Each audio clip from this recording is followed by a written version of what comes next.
MCB est une jeune entreprise spécialisée dans la fabrication de décors pour le théâtre et l'événementiel. Dans leur première année d'activité, des difficultés liées à la concurrence les poussent à repenser leur modèle économique. C'est un secteur qui est assez compliqué financièrement, donc il fallait trouver une nouvelle forme de rentabilité tout en répondant à la demande du client. Donc on a réanalysé tout le processus de construction d'un stand ou d'un décor ou de ce que demandait le client.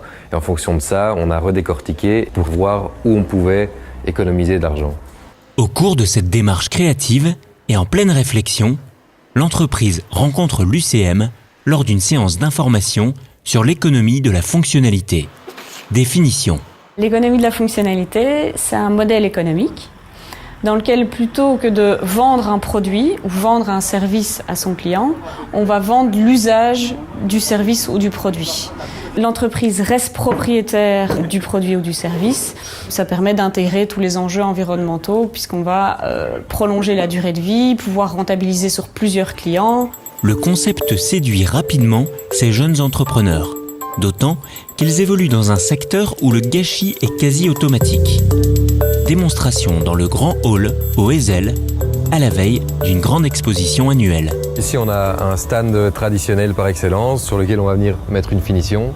Et au niveau structurel, on a les châssis traditionnels, donc c'est-à-dire que le stand il a cette forme-là, ils pourront éventuellement le réutiliser quelques fois, mais s'ils veulent changer la forme et les dimensions de leur stand, ils vont être obligés de tout jeter et de recommencer. D'où l'idée de créer une structure flexible et réutilisable à souhait à partir d'un module de 50 cm sur 50, le MODS. Et c'est toute l'activité de la société qui a été repensée. On ne vend plus, on offre un usage. L'impact au niveau économique est sans équivoque. Les coûts de production ont été divisés par 2, voire par 3 selon les projets. L'impact au niveau écologique, lui, n'est pas moins satisfaisant. Un joli contre-pied à l'obsolescence programmée.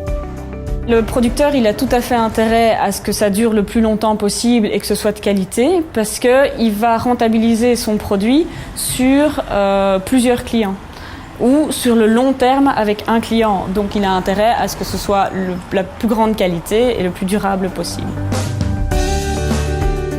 Les préoccupations économiques, environnementales et les ressources qui se raréfient poussent de plus en plus d'entreprises à se tourner vers l'économie de la fonctionnalité. Ainsi, Xerox ne vend plus de photocopieurs, mais propose ses services et se rémunère à la photocopie. Novatrice, avec sa nouvelle offre Green IT, met à disposition des postes de travail informatique sans jamais vendre un seul ordinateur. MCB est également devenu un bel exemple de ce nouveau mode de fonctionnement, une reconversion réussie notamment grâce à l'aide de la cellule éco-conception de l'UCM et de la région bruxelloise. C'est bien de dire qu'on veut louer un décor, mais il faut trouver les partenaires qui vont le permettre, il faut savoir à quel prix est-ce qu'on va louer alors qu'avant on vendait, que c'était plus facile de déterminer, trouver les assurances aussi, tout le système juridique. Et donc ça de nouveau, là on accompagne pour remettre tout dans le business plan. Plus de difficultés de stockage, d'entretien ou de logistique.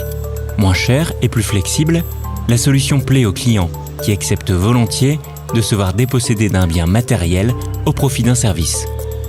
L'économie de la fonctionnalité offre de belles opportunités pour des entreprises qui désirent se positionner différemment, tant du point de vue concurrentiel que du point de vue éthique.